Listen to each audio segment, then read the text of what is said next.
San Cayetano. Presbítero. 1480 a 1547. 7 de agosto. Por todas partes se levantaba la voz de reforma. El programa acababa de trazarle el Concilio de Letrán 1517 con estas palabras, que caracterizaban las dos clases de reformas posibles: son los hombres los que han de ser trocados por la religión, no la religión por los hombres. Al mismo tiempo estallaba el grito revolucionario de Lutero: el cambio de la religión por los hombres. El cambio de los hombres por la religión no fue un gesto teatral, fue una mudanza insensible, que empezó a derramar poco a poco su influencia bienhechora. Surgía de las mismas entrañas de la Iglesia, y sustancialmente no era sino la manifestación del divino elemento que en ella reside y que la saca incólume de los mayores peligros. Mientras León X, sin preocuparse de las sombras amenazadoras que aparecían por el norte, se sumergía inconsciente en el tumulto de su vida fastuosa y de sus gustos profanos, mientras el mundo oficial de la curia romana se entregaba al arte, a la política, a la frivolidad o a la corrupción, un grupo de hombres piadosos, hondamente persuadidos de la necesidad de una renovación social, organizaban una hermandad destinada a fomentar la vida cristiana en sí mismos y en cuanto les rodeaba. Así nació el Oratorio del Amor Divino, cuya alma era aquel anhelo de reforma católica por medio de los ejercicios del culto, de la predicación y oración en común, de la frecuente recepción de los sacramentos y de las obras de caridad con el prójimo. Pero el oratorio no era más que el anuncio de una obra más amplia, más eficaz y más fuertemente organizada. En sus asambleas del Janículo, cerca de la iglesia de Santa María en Trastevere, donde la tradición coloca el primer lugar de la predicación de San Pedro, se encontraron los dos hombres destinados a realizar la nueva fundación. Se llamaban Cayetano de Tiene y Juan Pedro Carafa. Los dos pertenecían a ilustres familias condales, pero la de Tiene radicaba en el norte, en Vicenza, la de Carafa, en el sur, en el reino de Nápoles. Por lo demás, raras veces se encontraron en la prosecución de un mismo fin hombres de índole tan diversa como la de estos dos espíritus a quienes la providencia destinaba para influir de una manera decisiva en el gran movimiento de la Reformación católica. Carafa tenía una elocuencia apasionada, un corazón de fuego, un temperamento duro, inflexible y a veces impetuoso hasta la imprudencia.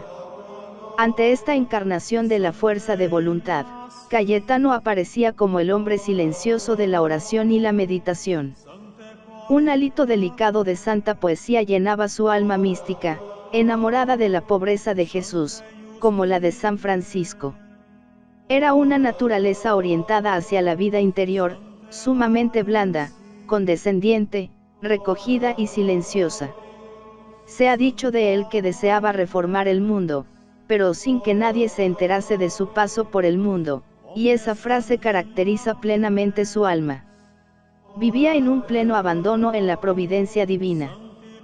Por humildad había diferido su ordenación sacerdotal hasta los 40 años, y solo después de varias horas de oración y derramando abundantes lágrimas se atrevía a ofrecer el santo sacrificio, en el cual, son sus palabras, él, mezquino gusanillo de la tierra, polvo y ceniza, se presentaba como en las alturas del cielo ante la Santísima Trinidad para tocar con sus manos la luz del sol y al Creador de todo el universo. Diariamente procuraba adornar su alma con la más limpia vestidura nupcial. Recibiendo el sacramento de la penitencia y esforzándose por evitar las más mínimas imperfecciones. Ya entre los hervores de la juventud, mientras estudiaba jurisprudencia en Padua, su vida parecía envuelta en las inefables dulzures de la unción religiosa. Desde 1505 pasa de Vicenza a Roma, a Verona, a Venecia, sirviendo a los enfermos en los hospitales, reorganizando las antiguas cofradías y empleándose en toda suerte de obras de misericordia espiritual y temporal. El espíritu mundano que dominaba en torno suyo le llenaba de mansedumbre. «Qué lástima me da esta hermosa ciudad», escribía desde Venecia en 1523. «Dan ganas de llorar sobre ella». En realidad, No hay aquí nadie que busque a Cristo crucificado. Jesús espera y nadie acude. No faltan, ciertamente, personas honradas y de buena voluntad, pero todas ellas permanecen en sus casas, por miedo a los judíos, y se avergüenzan de la confesión y la comunión. Aquel mismo año, Tiene y Carafa se encontraban nuevamente en Roma organizando sus planes de reforma. Carafa, con su autoridad de obispo de Chieti, Tiene, con todo el prestigio de su santidad. Secundados por algunos amigos a quienes habían conocido en la Hermandad del Amor Divino, resolvieron trabajar en la renovación del espíritu sacerdotal, creando una asociación de clérigos regulares, que habían de resplandecer por su conducta irreprochable a los ojos de todo el pueblo. No serían frailes, ni tendrían abades o prayers al frente, ni llevarían otro hábito que el de los sacerdotes del país. No queremos hacer una religión nueva, escribía Carafa, porque no podemos hacerlo, y aunque pudiésemos no lo haríamos, pues no queremos ser otra cosa sino clérigos que viven según los sagrados cánones, en común, bajo los 3 votos. Los miembros del nuevo instituto debían practicar la pobreza evangélica en su forma primitiva, no poseer ninguna propiedad inmueble, no tener rentas, ni siquiera andar pidiendo limosnas, sino esperar, con tranquila confianza en la providencia de Dios, la limosna de los fieles, renovando de esta manera en el clero y en el pueblo el fervor de los primitivos cristianos. Esta aspiración a la pobreza absoluta produjo universal asombro. En una sociedad donde había tantos que llegaban al sacerdocio solo por asegurarse una pingüi renta, el rasgo de aquellos hombres, salidos de las más ilustres familias, tenía todas las apariencias de un desafío. Los clérigos relajados le consideraron como una locura. Fueron muchas las burlas y las contradicciones. ¿Cómo es posible que una orden pueda subsistir de esa manera?, preguntaban a Cayetano los monseñores, y él respondía siempre con el axioma de Cristo: no queráis tener solicitud angustiosa por vuestra vida, de lo que habéis de comer, ni por vuestro cuerpo, de lo que habéis de vestir. Con tal energía insistió, que Clemente VII acabó por concederle la aprobación solicitada, declarando que no había hallado fe semejante en Israel. En 1524, Carafa y Cayetano abrían la primera casa en Roma, después de renunciar a sus haberes y sus prebendas. Veo a Cristo pobre y a mí mismo rico, escribía el santo fundador unos días antes, a Cristo despreciado, y a mí honrado. Deseo, pues, aproximarme a él un paso más, y, para eso, dejar las cosas temporales que todavía poseo. Carafa fue nombrado primer superior, y, del nombre de su obispado de Chieti, los nuevos religiosos empezaron a ser llamados chietinos, o teatinos. Vestían sotana negra, medias blancas y birrete clerical, vivían en la oración y el recogimiento y se entregaban infatigablemente al estudio de la Sagrada Escritura, al ministerio y a la predicación. De la predicación de entonces acababa de decir Pedro Bembo: ¿para qué ir a escuchar sermones? No se oye más que al doctor Sutil disputando con el doctor Angélico, hasta que aparece Aristóteles para resolver la cuestión.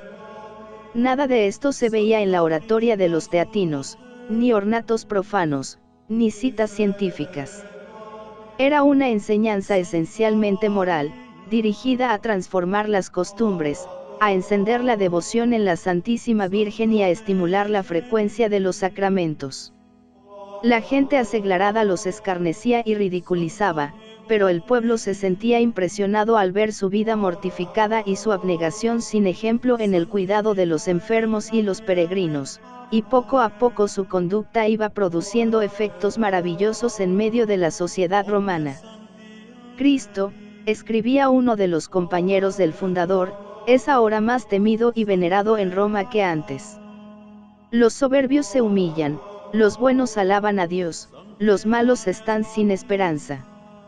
Figuraos que los primeros prelados y señores de Roma, que al principio nos despreciaban orgullosamente, vienen ahora todos los días a nosotros con tanta humildad, que nos dejan avergonzados, Muestran la mayor prontitud de ánimo para la penitencia, la oración y las obras de piedad, y hacen cuanto los padres les dicen.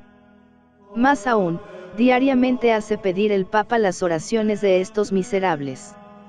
Durante el saqueo de Roma por las tropas de Borbón, los teatinos recorrían las calles implorando la compasión de los vencedores y consolando en su desgracia a las víctimas. Un alemán que había estado en Vicenza al servicio de los Tiene, suponiendo que Cayetano conservaba sus antiguas riquezas, entró en su celda con otros camaradas dispuesto a robar. No habiendo encontrado nada, los asaltantes le despojaron de sus vestidos, le ultrajaron y le molieron a golpes. Poco después el fundador y sus discípulos salían de Roma sin más bagaje que su breviario. Este suceso fue providencial para la propagación de la nueva orden. Los teatinos se establecen en Venecia, en Florencia, en Milán, en Nápoles. Mientras Carafa ascendía la escala de las dignidades que le llevarán al mando supremo, haciendo de él, en su extrema vejez, el terrible y belicoso pontífice Paulo IV, la obra se consolida bajo la vigilancia suave del compañero de la primera hora. Incansable en predicar, en dirigir a las almas por medio del confesionario, en consolar a los que sufren y en asistir a los condenados a muerte, Cayetano pasa de Venecia a Milán y de Milán a Nápoles, sembrando sin tregua la semilla de la perfección cristiana, desenmascarando la perfidia de los herejes y encendiendo llamaradas de amor divino. No se cansa de repetir a los clérigos que el sacerdocio no es un estado de quietud y ociosidad, sino de combate y sufrimiento. Aconseja a los fieles tomar con frecuencia la Sagrada Eucaristía, pero no para transformar a Cristo en nosotros, sino para transformarnos nosotros en Cristo. Los placeres del mundo, decía, no son más que espejismos del demonio. Lejos de alimentar el alma, la inflan y exacerban. Solo de Dios puede venir el deleite que sacia el corazón. A un conde que se irritaba por los descuidos de su servidumbre, le decía, decidme, ¿obedecéis a Dios con tanta prontitud como sois obedecido por los hombres? Y bellamente, escribiendo a una sobrina suya, comparaba al que se olvida del cielo con el viajero que, llegando a la posada, pasa la noche en la orgía y, vencido por el vino, pierde el camino de la patria. Su misma presencia era una predicación. Aunque extenuadas por la penitencia, sus mejillas se ofrecían siempre frescas y rubicundas, como caldeadas por el vaho de un mundo divino, sus ojos respiraban benignidad y movían a confianza, su ademán, sin perder nunca la nativa elegancia, estaba lleno de gracia y mansedumbre. Solo su vida era áspera y dura, como su lecho de paja y su vestido de buriel.